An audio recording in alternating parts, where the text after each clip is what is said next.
Hello everyone, welcome back.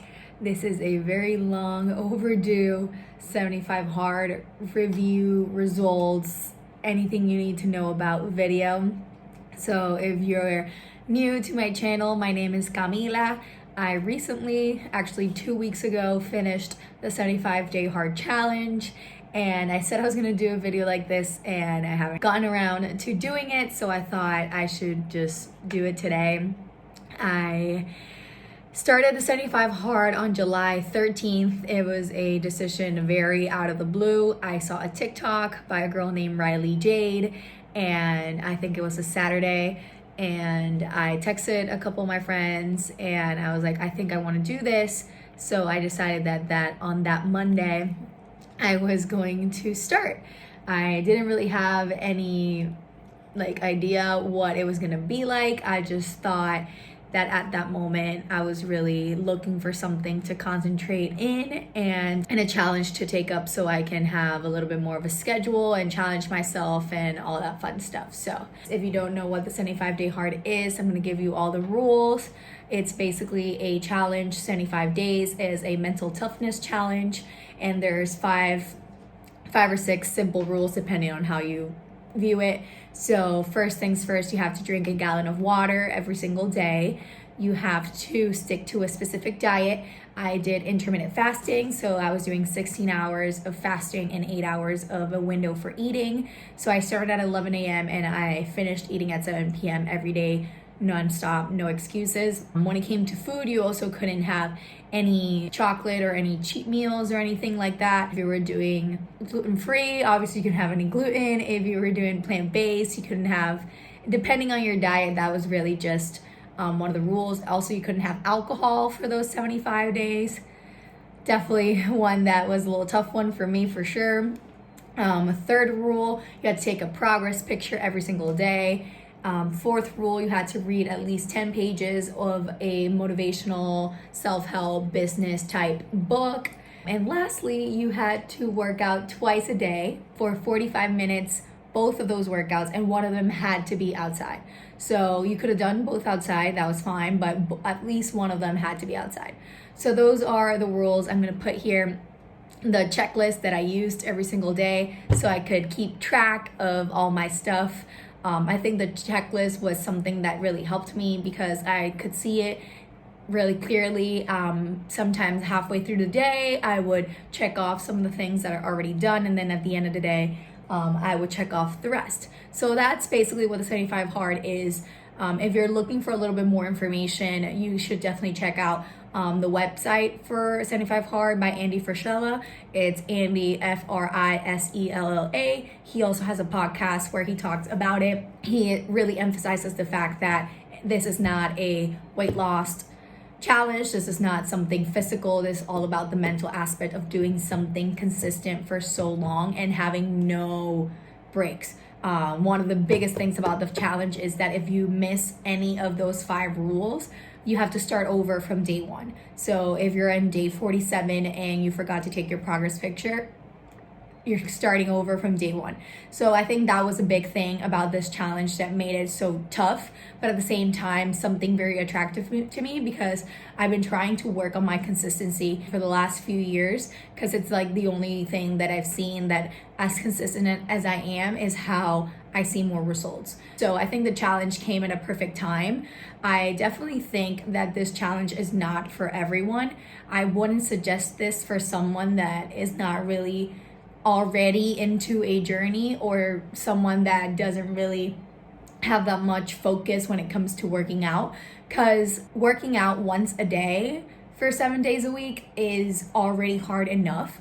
But if you're not someone that already does that or is working out consistently for 5 to 6 days a week, jumping into something that's twice a day for 75 straight days, you don't get a day off, I think that's kind of like a recipe for a disaster. I think I picked a perfect time for me and my journey to level up a little bit more, because I was already working out every single day, but to bring it a step higher in, the toughness And adding in that second workout every single day was definitely tough, and it's a big part of the challenge. But I don't think I would have been able to do that and to be able to do the 75 days straight if I wasn't already on a fitness journey. So I definitely want to say that, take your time and do your research and see if this challenge is a good fit for your lifestyle, because something like this, you really need to be sure that you want to do it, because the first thing for you to be able to finish something is wanting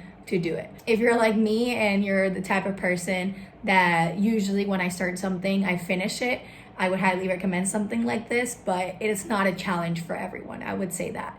I was very fortunate that I had, first of all, the time. I think having time to be able to do 2 workouts a day is such a blessing for me, but I know not everyone has that time. People that have children, people that work full-time jobs, are gonna have a really rough time finding those moments in the day to work out twice a day. And the kicker is that you can't do those workouts back to back, and that you can't do them in it can't be like if you go to a gym in the morning and you do 45 minutes of cardio and then you do 45 minutes of strength. Like, that's not how it works. There has to be at least 3 hours in between both workouts.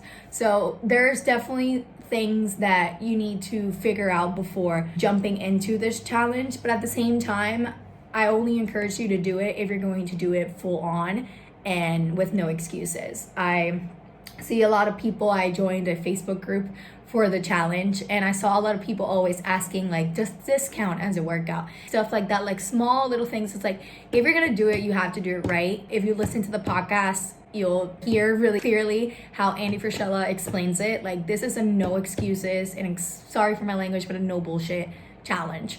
You can go into it and just adapt it to your life and just do the things that work for you, and then say that you finished a 75-day hard. That's what a lot of people like to do. They're like, oh, I can't go 75 days without drinking, so like if I drink once a week, then like it's fine, like I'm still doing the challenge. No, like that's not how it works. You need to do every single rule exactly and perfectly every single day for 75 days straight. If not, you're starting over. Like that's it. Like there's no, and they're very simple rules. That's what he says a lot. Like, they're very simple. Don't go looking for loopholes. Don't go looking for like, oh, I did this, or like, oh, no one's gonna know. Like, because at the end of the day, you're really cheating yourself if you know that you broke one of those rules, but for fear of saying that you failed, that you had to start over from day one, or a fear that people will think that you can't do it, like, you lie. And at the end of the day, you're lying to yourself. You're the one that knows that you failed, and it's okay to fail. Like, it's life. Like, just like any other thing, we're all gonna fail. But that's the beauty about this challenge, is that's the mental toughness and mental growth challenge. That even if you do fail, or even if you have a bad day, I found myself a lot of the days not being as motivated to work out, feeling sore, feeling like I wanted to quit and stuff like that. And that's where the mental toughness of the challenge came into play. And I started realizing after a while that if you really want to achieve things in your life, you need to start battling that inner voice in your mind that's telling you that you want to stop, that you want to quit, that you can't do things. So I think that was the beauty for me specifically in this challenge. I found myself having these debates at the beginning of the challenge and quickly shutting that voice down and saying that yes, I could, that I wanted to do this, I could do this, and I was going to do it. Building up that mental toughness is not only going to help you with things such as fitness and health, it's going to help you in any situation in your life. So I think if you have the chance to do this challenge, I highly, highly recommend. I want to give you some tips and tricks, I guess, or things that I learned that I wish I started doing like earlier in the 75 days, or things that I did that I shouldn't have done and stuff like that. I haven't written anything down, so I'm just going off of what I remember. But I think starting early is something that helped me a lot. Getting in that first workout in the morning and starting to drink water early in the morning is going to help you just finish things off really quickly. I had this little routine where I would wake up, work out, have breakfast, and read. That was like basically like my schedule. And by midday, I was already halfway through my gallon. I already had read, I already had done my first workout, and basically I just had to do my second workout in the early afternoon, and then after that I just had to eat dinner and finish my water. Oh, and I forgot, I always took my progress picture first thing in the morning.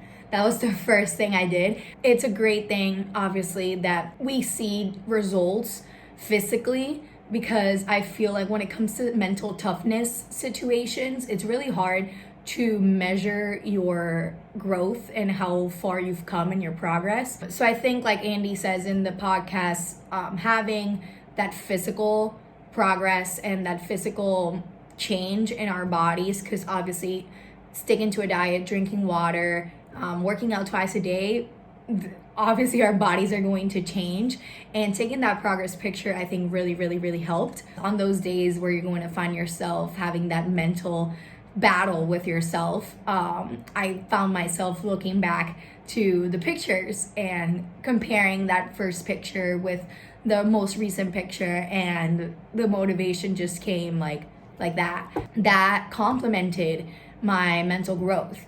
So obviously those go both hand in hand.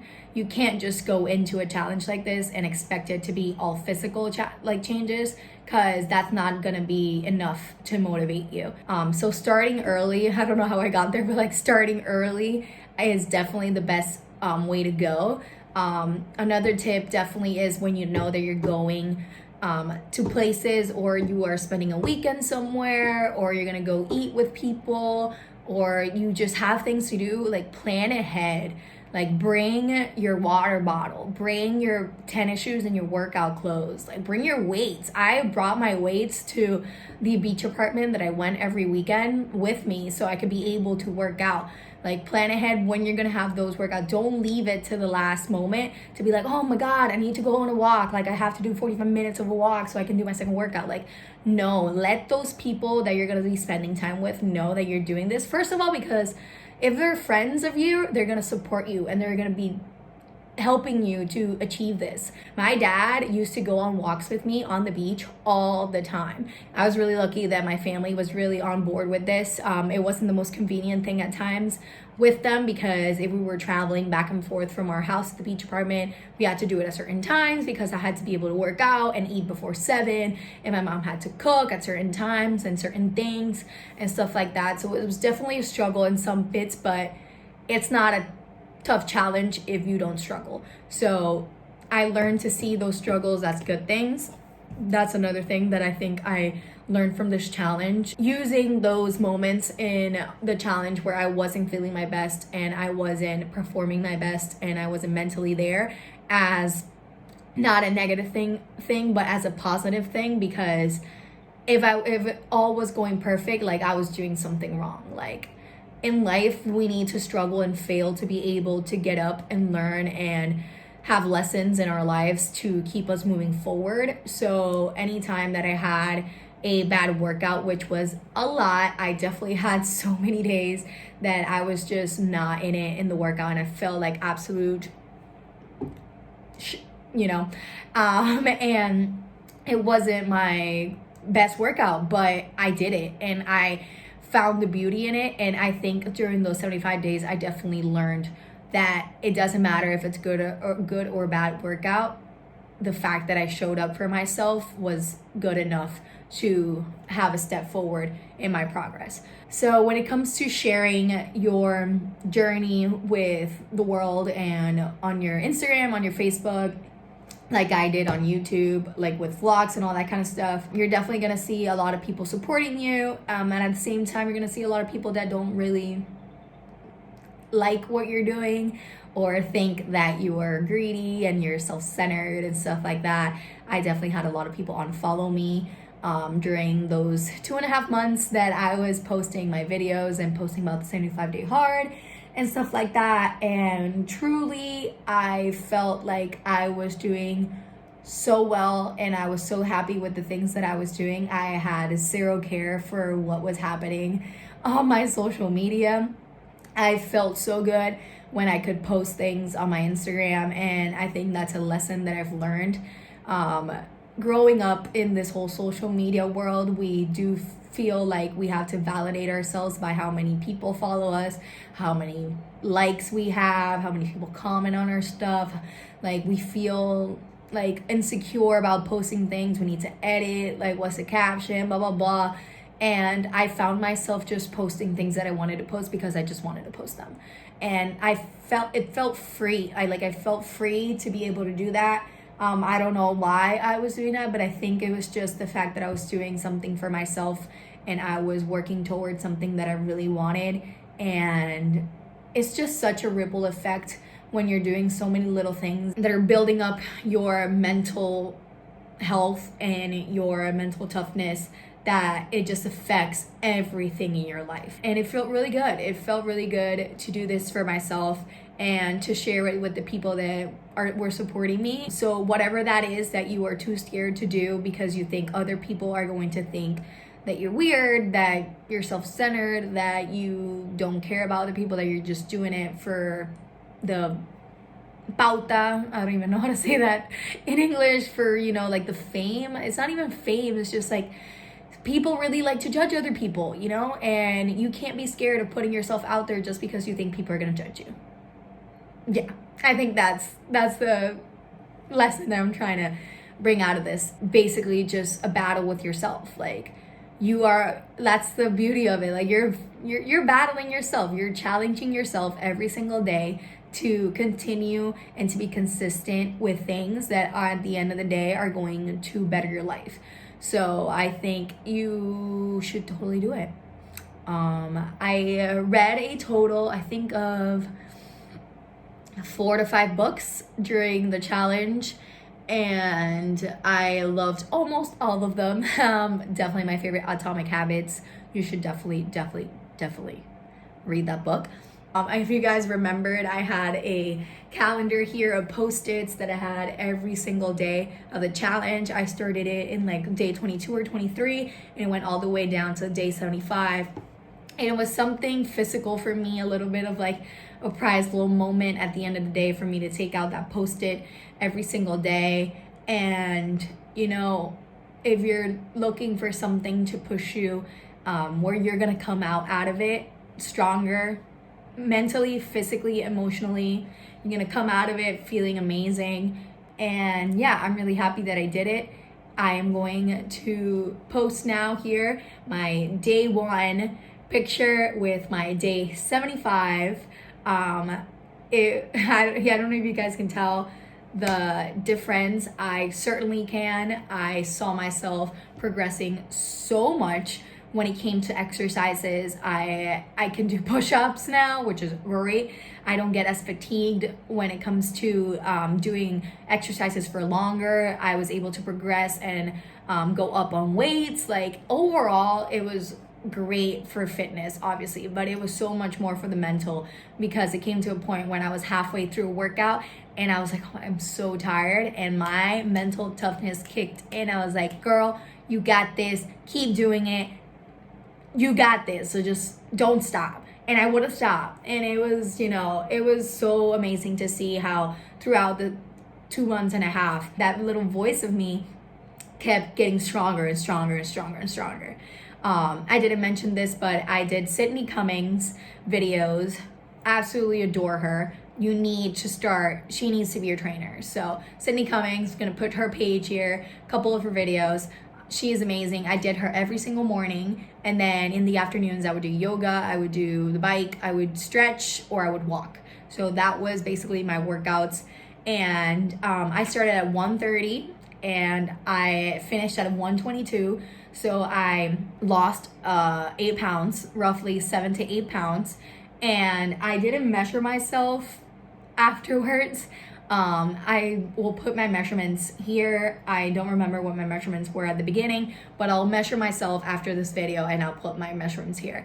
I'm guessing that I lost maybe 1 inch, 2 inches in my waist and stuff like that. So thank you to anyone that watched my journey. If you guys have any more questions about the 75 hard, any more tips, I can definitely do another video, or you guys can just pop the questions in the comments and I will write to you back. But yeah, I'm gonna end the video here because that's all I have to say, I think, about the 75 hard. I definitely should have written down some notes because I feel like I'm gonna turn the camera off and I'm gonna remember so many things that I wanted to say. Do it. You know, that thing that you are thinking right now about doing and starting, just do it. Trust me. You have all the things that you need. And by all the things that you need, I mean yourself. You can do anything. So thank you so much for watching, and I'll see you guys in my next one.